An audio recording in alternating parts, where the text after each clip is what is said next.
Well, good afternoon and welcome to this edition of the Red Raider Coaches Show, Week 2, as we'll be summarizing last week's game versus Clinch County and kind of previewing this week's game against Telfair County. My name is Brent Johnson, along with Defensive Coordinator Austin Wilder and Assistant OC, Co-OC, sorry, there's a difference, Co-OC and, oh my goodness, Offensive line Coach Braden. So his first name's Braden. We'll get started with, I want to thank some of the sponsors this week.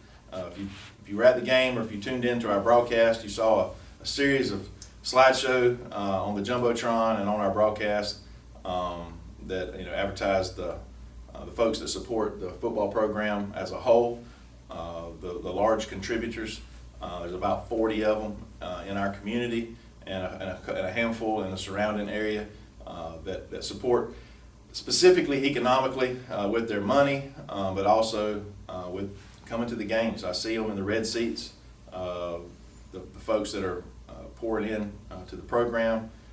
There's certain things that are given, and one of that is a seat front and center to be able to support our Red Raiders. Also, I want to thank the local church, ACOG, who fed our team this past Friday. I'd like to give shout outs to those. It's important. All the people behind the scenes that make that happen. That's not an easy task. Also, the team is still eating breakfast at First Baptist Church every Friday morning. Again, optional, but highly encouraged for our players to attend, and I think most do that are able to get there. So I want to thank that crew. There's a lot of folks behind that go and cook and prepare. I don't even want to start with names, but I want to thank First Baptist for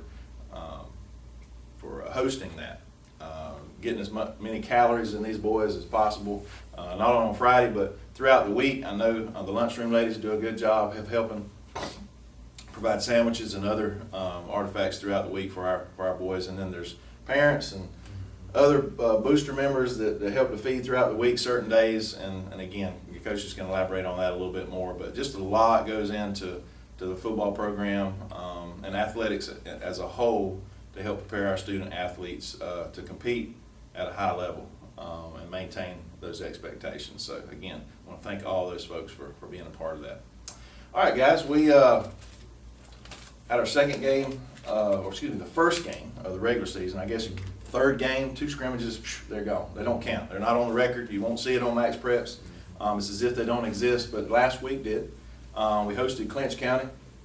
We talked the week before a perennial single A, 2A, 1A. I forget the classifications. 1A Division 2. Yeah, we're Division 1. Division 2 that's, not enough can be said about that program and what they've been able to accomplish year in and year out in the last couple of decades. And they brought that to Red Raider Field last Friday night. Coaches, I'll be honest with you, I thought we were just a few plays away. That was one of those games that the score was not indicative of the game. And I told most people, my buddy even texted me, hey man, golly, I saw the score. I said, well, it wasn't what you think. Yeah. You watch the film, you'll understand. Close game up until the latter part of the third quarter. But just a few plays away. I just want to comment, probably the strong suit of their that I picked up on was their defensive line. They had some hosses up front, and we talked about that the week before, and they backed it up. They got after it, and we knew Clinch would. But again, overall, that's what you're here for, to give us that good, the bad, and the ugly. What you saw from a defensive standpoint and offense. Let's start with the offensive side of the ball first. What's some good, bads, and uglies that you can share with us? I think good, like you said, we're just a couple plays away. The thing about football is momentum is big if you get it on your side. And the last few weeks, we've been a few plays away from just getting all that momentum, and there's no telling what can happen when you get the momentum. Going into that week, me and Coach O'Brien, we really trusted the game plan that we had. You got to execute plays when it boils down to it. And we noticed Clinch County, really good defensive line. And that's the thing about offensive line, coach. If you have a really good defensive line that you got to go against, you're going to have some sleepless nights. we noticed a lot of their D-line play on the offensive line. So we wanted to go fast. We wanted to go hash to hash, sideline to sideline to get them tired. Right. And if you noticed a couple drives there, they didn't even have their starting D-line in. And whenever you notice that, that's when you really gotta get the momentum on your side, get some big plays, move the ball down the field, and go fast. As far as the run game, I know we didn't run the ball like we wanted to. As an offensive line coach and coach, so you take pride in wanting the run game to be there. I don't really think it's anything as far as physicality. I mean, the 5 guys we got up there, they're physical, and they'll go to war against anybody. I think it's what we struggled with last week on the offensive line was eye discipline. And people think of offensive line as just, hey, move this guy from point A to point B. But usually the defensive box has 6, 7 guys in it. You only have 5, so you got to double the D line, look for the linebackers, control your gap. That's what I like to say. You got to control your gap. We struggled a little bit with the eye discipline. Went back to work on that this week, so I expect us to be better as far as eye discipline goes and getting the run game going. We got to get that going. The run game sets up everything you want to do as an offense. You can dictate what the defense does if you get the run game going. So we got to get better at that. Yeah. Well, talking about running the ball, that was the best. Again, we feel like that was their strong suit. Those guys up front. And again, I didn't think we got whipped. Sometimes you get whipped, and there ain't nothing you can do about it. Yeah. But as you said, you figured out. There's things you see on tape. Yeah. Film don't lie. Yeah. And that's what you learn from. Mm-hmm. And you make those adjustments and show the boys. So I mean, that's what it's all about. That's what coaching's about. So and I saw us do a few other things. The first week against Appleton was more sideline to sideline passes, Mm-hmm. and then I saw against private school we went deep a few times. Yeah. And then last week we chunked it several times. So we're kind of expanding that playbook. Yeah. Pushing it down the field. We got some guys that can go up and get it. We know one. We talk about Santiago. There's film ain't gonna lie about him too. These teams are gonna be prepared for him, and they were. It was double, triple teams sometimes. But yeah, that's it seems like when we threw it in the crowd, they caught it. When they threw it in the crowd, they caught it too. Yeah. Again, it's just a few plays here and there. Mm-hmm. And you mentioned momentum, and I'm kind of getting ahead as far as the way the game goes. I thought a huge moment. And it is what it is, was, we stopped them on 4th down in the 3rd quarter. We had the big pass to Santiago, didn't get a call that we should have got, tripping. And that would have put us even further, even deeper. If he hadn't tripped me, he'd have scored touchdown number 1. But we didn't get the penalty. They pushed us a little further to the goal line. And unfortunately, we had the interception in the end zone. That was the momentum buster, But yeah, we score there. We tied up 12-12. We go up 13-12. And they may fold. It's just that simple. But just a couple plays, a couple things. If you wasn't in the game, you wouldn't understand. But as far as momentum, now on the the defensive side of the ball, I mean, our defense played well enough to win. Overall, we had obviously they made just a few mistakes, but what did you see, good, bad, and ugly there with our defense? I like this. My guys always going to start with the bad first. Okay. Well, tackling's going to win and lose you ball games, and so we've been struggling tackling a little bit. It's not really the wrapping up part. It's more of we're all flying to the ball. I've been proud of the last 3 weeks of how many hats are around the ball besides the backside corner that has man coverage on somebody. You're not going to ask them to get to it. So we got at least 8 to 10 kids to the ball every time. It's just sometimes some friendly fire happens in there, and then somebody squirts out, and that's what ends up happening a lot of times. But I've been proud of that. We just got to always get better on tackling. You can't tackle enough, especially on the defense side. I mean, you always do it, and it's not a thing of you just thud up. I think thudding up has its days where, like, on a Wednesday when you're almost through with a week, you kind of thud up just so you protect the players. Right. But your Monday and Tuesday, that's got to be full tilt. If I'm thudding, I'm driving for 5, I'm taking them 5 yards back. Right. And on Tuesday, it's our bloody Tuesday, we are going to the ground. Nobody's getting spared. We're not cutting knees out or anything like that. But we're wrapping up and we're taking them to the ground, and we put emphasis on that and teaching the kid. I mean, yes, we all think that kids, growing up, they know how to tackle, but there's a certain art of tackling. Oh, I believe it. It's a grab, squeeze, and pulling towards your stomach. It's not just wrap up and fall or twist or whatever like that. So there's a lot of technique involved in it. And we went back to square one this week as far as tackling, just teaching the fundamentals of tackling, teaching them how to, different angles of tackling. Open field tackle, box tackling, phone booth tackling. Right. Phone booth tackling, you're probably going to, you're just going to catch a charge. Basically, you're playing basketball, you're going to take a charge. Right. You may get ran over, but you probably have to get to the side to get them on the ground so we can play another down. That's right. So that's kind of the bad, and the ugly, I guess you could say. But I'm proud of the defense, how they played the past 3 weeks, because they don't stop fighting. Mm-hmm. And that's our motto. That's what we do. That's why we have the lunch pail. We play for each other. It don't matter what down it is, and it don't matter what situation we're in. Our job is one, to keep points off the board, but two, get the ball back to them so that we can swing momentum really, really fast. And so we've done that. We've created turnovers. We've had some stops.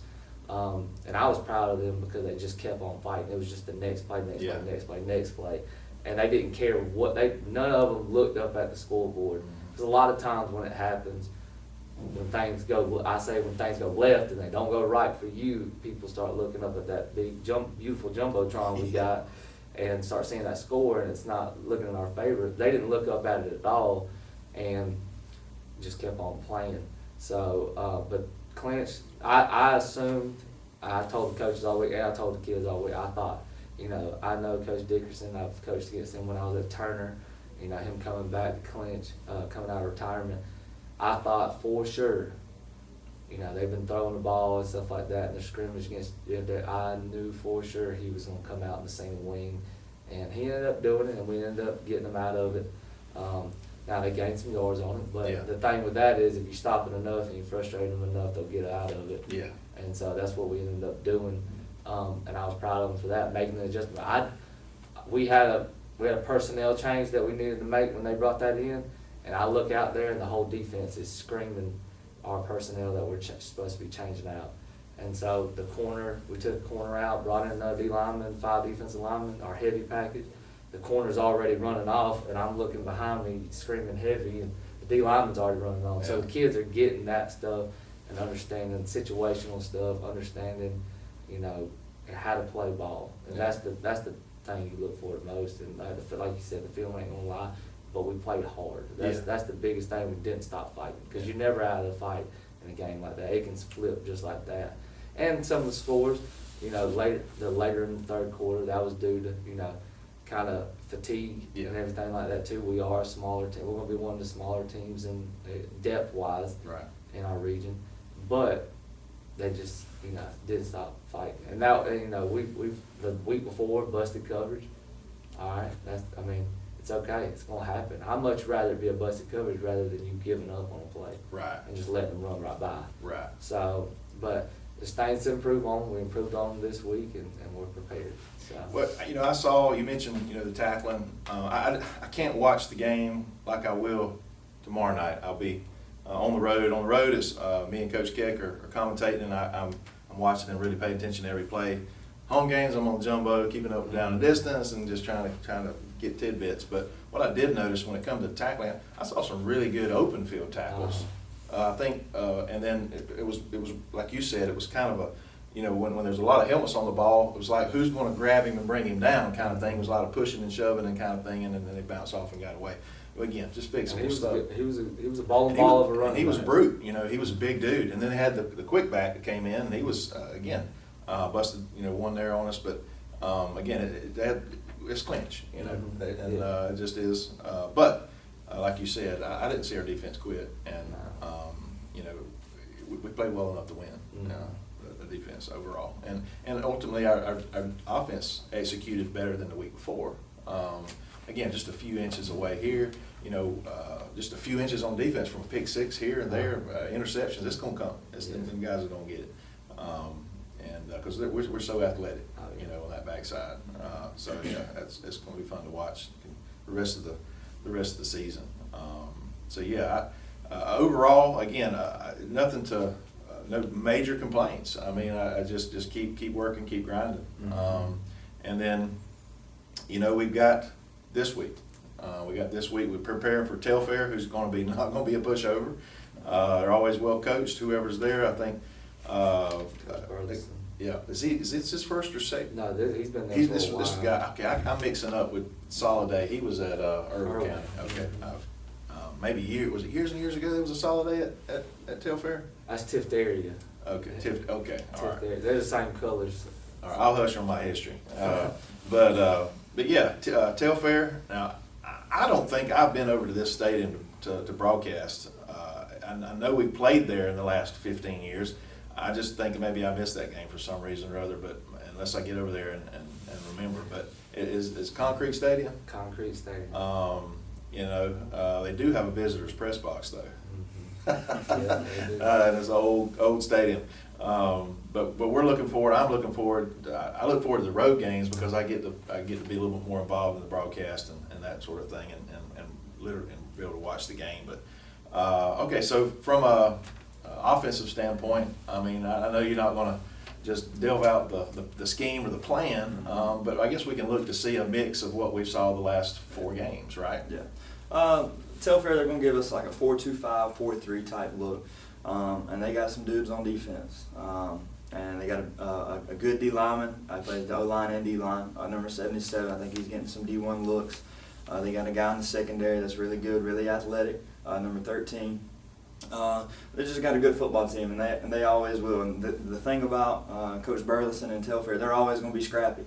They're going to get after it. Every play, every down. So that's what I've been telling my guys all week. You're going to get their best every play. So we can't take any plays off. They got to get our best too. The good football game plan is just we got to get the running game going. We were struggling to do that this year, and like I said, it's not anything on the 5 up front. A really good offensive line. I'm proud of all 5 of them. They play snap to whistle every play. Just got to find ways to get the running game going, set up everything else. I'm excited about this week, but Telfair. Scrappy, good team. Can kind of keep you up at night. A game plan, and me and Coach O'Brien kind of looked at each other, kind of pulling our hair out some this week, trying to figure some things out. Every once in a while, Telfair, they'll put 5 down linemen down. So trying to figure ways around that. But I'm excited. It's going to be a challenge for us. A good football team. 2 good football teams going at it. There's nothing better than that. Friday night in South Georgia, and there's 2 good football teams going at it. That's the stuff you live for. You love to coach in those kind of games.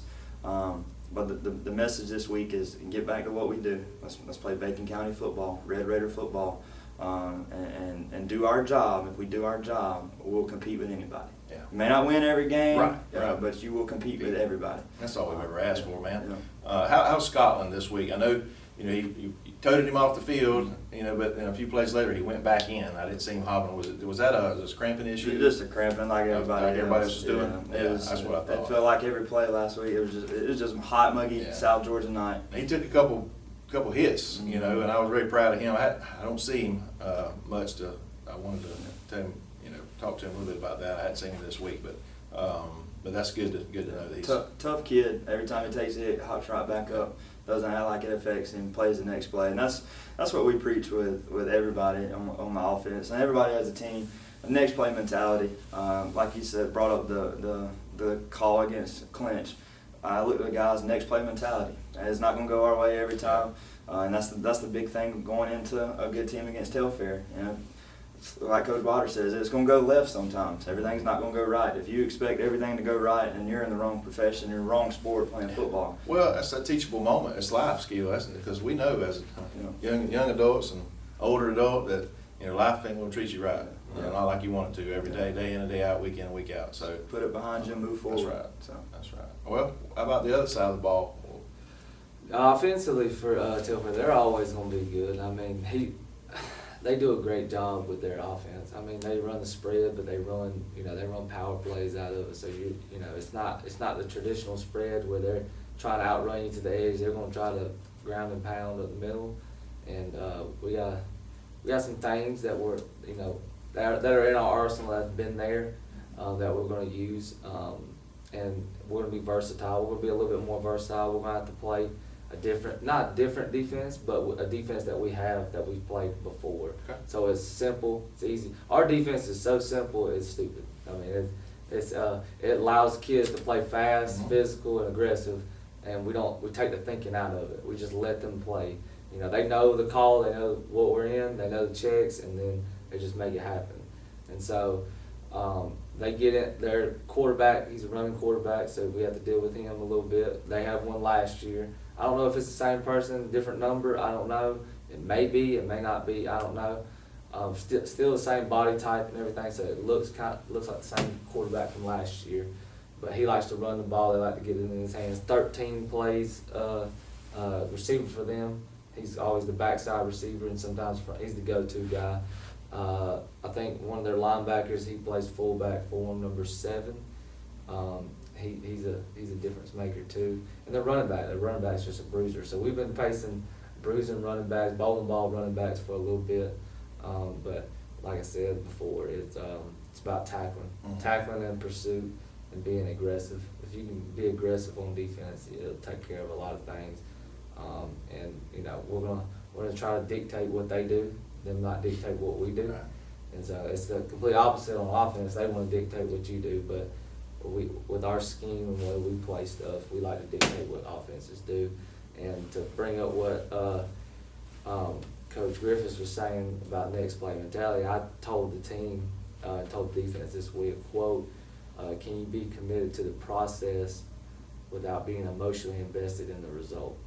So, you know, to them, you know, they kind of all were quiet and everything like that. But what I told them was, when you're invested in something so much, you have to be willing to lose or win, one of the two. But you can't be emotionally invested in that. And that goes play by play. Mhm. You're not gonna win every rep. That's You right. know, you're gonna get dogged sometimes, That's and right. you're gonna win sometimes. Mhm. You know, and either way, you gotta move on. You gotta move on. You can't be emotionally invested in the last play. And so I think this team has that same mentality towards every single play, every single week. I mean, I think 24-hour rule. I don't think there's a 24-hour rule with these kids, because they were already ready for the next game. Yeah. They want to prove themselves again. Yeah. And so it's going to be I was talking to somebody yesterday, and we were talking about just the history of Bacon County and Telfair and everything like that. But it seems like every year, it's always every year that we've ever played Telfair at Bacon County, it's always a physical game. There's always big hits. There's always, you know, wear and tear on people's bodies after the game because they play so hard, and it's because they play physical. And then we're just country boys from Bacon County, from Alma, Georgia, that just go over there and we're going to be physical as well. So physicality is going to be the name of the game. It don't matter if it's offense, defense, special Right. teams. So. Well, you both touched on something with the Clinch County game and then even this game. This is something I haven't been able to pay attention to because of the home games, and like I said, you know, spending a good bit of time paying attention to the jumbo versus play-to-play. They had some guys playing both ways. Telfair's going to have some guys playing both ways. So who do we have playing both ways? I did notice Santee in a package. You know, he went out as a DB a couple of times, almost had one of those. Probably could have had pick 6. He got his hands on the ball. So who are some numbers, whether you call names or not, that are getting some snaps on both sides of the ball? Defensively, Santiago, obviously, Jamon Ellis, Mhm. number one. He He's a plays running back, right? He's our running back, and he plays star for us, which is just a strong safety. Amari gets in every once in a while on offense as a receiver, and sometimes the Wildcat quarterback. He plays Right. safety. Let's see, Mason Johnson. He had to play both ways last game.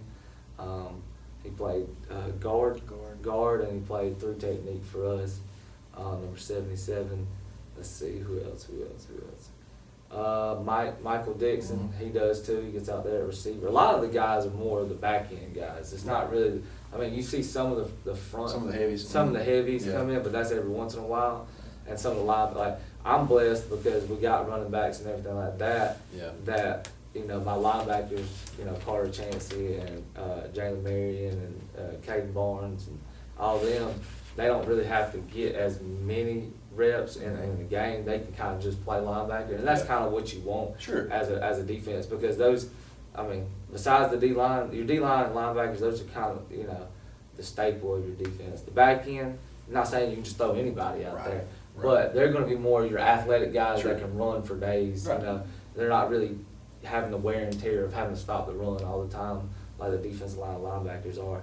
But other than that, I mean, you know, we're going to, you know, Santee really hadn't been used a lot on defense. As far as, you know, he comes in spottingly and everything because he is playing offense a lot and he's having to run deep routes. Right. He's having to block. And so we take into account that. But I challenged him this week. I said, listen, I said, game one's over with. You know, we've played offense, defense, special teams finally. Now I need you a little bit more on defense. I need you to, you know, be ready to go, get you a water break, whatever. I saw some teams. I think I saw Buford and who were they playing? Milton the other night. They had the portable oxygen mask with some of those guys. Yeah. That I was like, we might as well. Buford must have had a little bit of money left over from their $60 million. Oh yeah. Buy some To give oxygen. them that, but I was like, Santee needs one. Well, you know, year in and year out, it's the teams that we seem to face, I just remember a Toombs County team that we went over there and it's almost like we beat them up and down the field, but they had their two best players didn't come off the field. Their quarterback played DB, and their running back played linebacker. They played on both sides of the ball, and they're the two that ended up beating us. You know, and you know, I've always felt that, you know, this is just me talking. You know, and especially a school of our size, but you see it at 3, 4, 5, 6 A levels.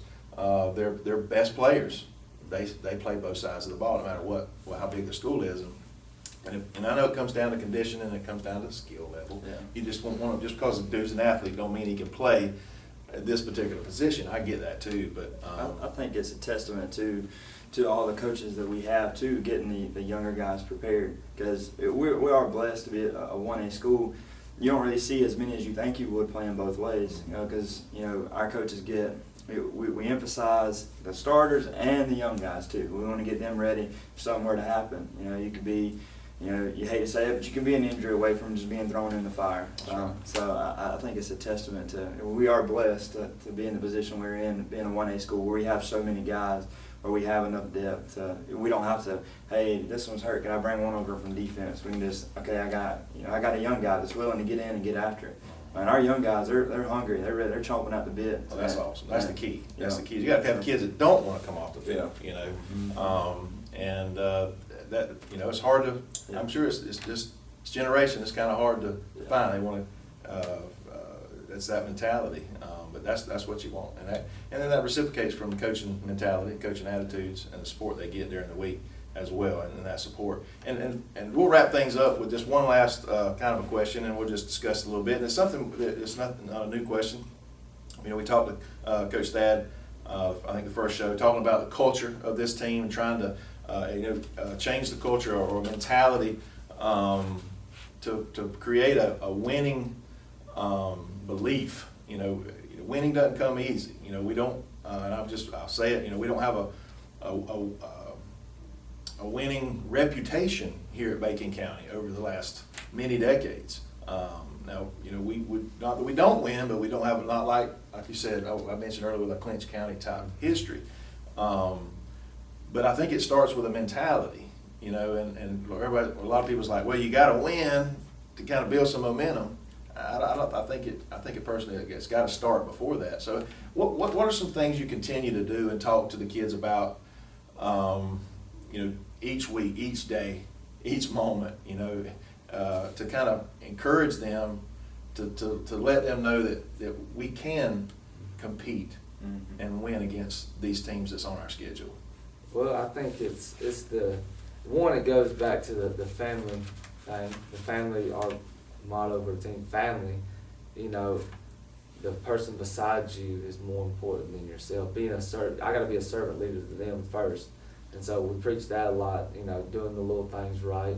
But I think the whole mentality, I agree with you wholeheartedly about, you know, winning games, yes, is that going to boost it up a little bit? It probably, you know, gets in everybody's veins a little bit faster when you do that. But culture is built on consistency every single day, saying the same thing, moving towards the same goal. If you get off of that, you know, if we just said, we got T-shirts that said family, and we went out there and we weren't preaching that, then, you know, all the acronyms that people come up with and everything like that, it's just an acronym unless you're preaching it every single day. You know, family is our thing. We're going to continue to preach that. And Coach Thad and all of us always preach the same thing. We're a family. In families, bad things are going to happen. Things may go left when they don't go right for you, and you just got to keep fighting. And the thing is with this team is that they're constantly preached to, we're never out of the fight. Regardless of how hard it is, you're never out of the fight. So we may not do well last game, but that doesn't mean this week we sulk and we care about what happened last week. We care that we lost. We want them to feel what it feels like to lose. You know, we want to win every game, but we want them to have that feeling of I don't want to feel that way no more. And I think that's the driving force of I don't want to feel that way no more. So I got to forget about it and move on and get to this game and try to make better of what happened last week, not worse. You know, we can sit here all day and sulk about, you know, losing to Clinch County. But at the end of the day, this Friday, we're going to have to roll up at 7:30 in McCrae, Georgia and play a game. That's right. And so we got to, I mean, it doesn't matter. You know, just give us the opportunity to be out there. I think this team, and I'm proud of the young guys because, you know, it trickles down from the seniors all the way down to the young guys. This whole team, if you look at all of them, are highly competitive. They want to win, and they're winners right now because there's not. Coach Griffiths isn't fighting by himself. I'm fighting with him, and that's their thing is that they're fighting together. I think the driving force, you know, motivating them each week is one, they're never out of the fight. Two, they want to win so bad that they don't want to feel what it's like to lose. That's right. And so, because they got a little bit of it with Ackland, and then had it with Valwood, and they had it again. Now they really know, now let's not go back to that feeling. Let's just keep moving on and try to make the best of each week. It's every moment, every day, every second, work to get better at what you do. So, Yeah. I don't know if you can add anything to that. I'll say that the kids are behind each other too. The family thing has really trickled down and is really set into place. Like, this is our culture now because if you look at it, remember the defense, I think we had thrown an interception Friday. And I told the offense, and I go get behind your defense, and they're playing their hearts out for everybody. And they got up from the tent, went out there, and they started cheering on the defense. So they're behind each other, even when things go wrong. They're getting behind each other, and it's just, you know, bringing in the family thing. They know that I'm never going to quit coaching my hardest, and Coach Wilder's never going to quit coaching his hardest. Even if the score is 70-0, I'm going to coach my hardest till the final whistle. And they play that way too. They play until the final whistle blows. Like, there's no give up, there's no quit in those guys on offense or defense. The young guy, the whole team, there's no quit in them. They're going to play their hardest until they walk off that field. And there's not much more you can ask for as a coach than to give your hardest every single play. Even when it's like Coach Wilder said earlier, you're not going to win every rep. And the guy on the other side is going to get the best out of you every once in a while. But put in the next play mentality. Okay, well, we got to go again, and we're going to go again for 4 quarters. And that's really shown early through the summer and early in the season that, you know, they're not going to quit and they're going to be behind each other 100% no matter what happens. And as a coaching staff, we're proud of those guys, and we want to keep seeing it build, and build.